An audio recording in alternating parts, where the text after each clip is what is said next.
Well, I'm really sorry about my last video. It just cut off in the middle of me talking about triggers. So this is part two.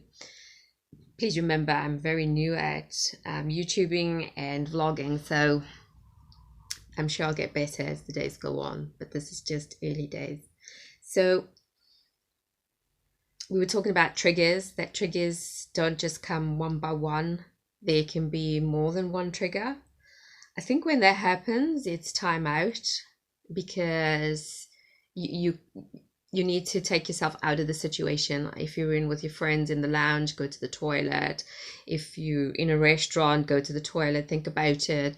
If you're at work, in a meeting, just excuse yourself. They'll understand. I think the best thing is to take yourself out and don't force yourself to even identify the triggers. Once again, as I said, I'm not a expert counselor. I'm just advising, or a better word, sharing my experience, not advising at all. And if you can take from my experience and help yourself, I think you will feel really more comfortable. So triggers are really important to identify. They happen every day, consciously or subconsciously, but some days you will feel, you'll feel more intense about them. If men are watching this channel, men experience some things more intensely than women. What I've gathered from talking to men who's lost their wives, they experience anger that they couldn't fix the problem. They couldn't, because men like to fix things. They like to make sure that their wife is protected. So they go into this anger state because they weren't there to be the protector. And also, I think women, we tend to feel more guilty. This is not in stone how you should feel, but it's by talking to different people, I've gathered this. So if you're going to talk to a man about your feelings and he's lost a wife, there will be some differences. And what I've noticed is men tend to work it off. Women, we tend to have spurts of energy, but also low energy. Some women work hard. I'm not saying this is general.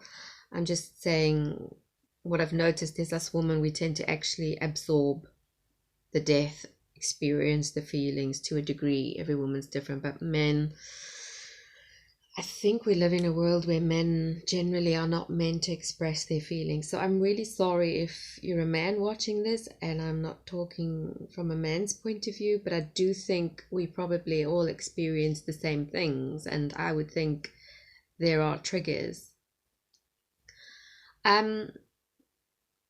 I try and explain to people that death is like a language that you've never learned before.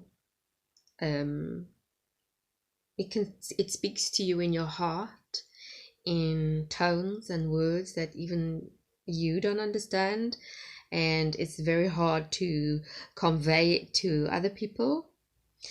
And that is why you need to take time out, or should I say, it's important to take time out and come face to face what you feel. Like today, I'm feeling very lonely. Sunday seemed to be a very lonely day for me because Don and I would always go out for lunch, spend times walking around, going to the beach together, and coming home, chatting, and then putting a movie on, holding hands, having a glass of wine.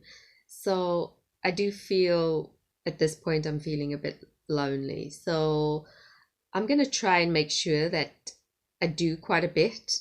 I've got washing to do.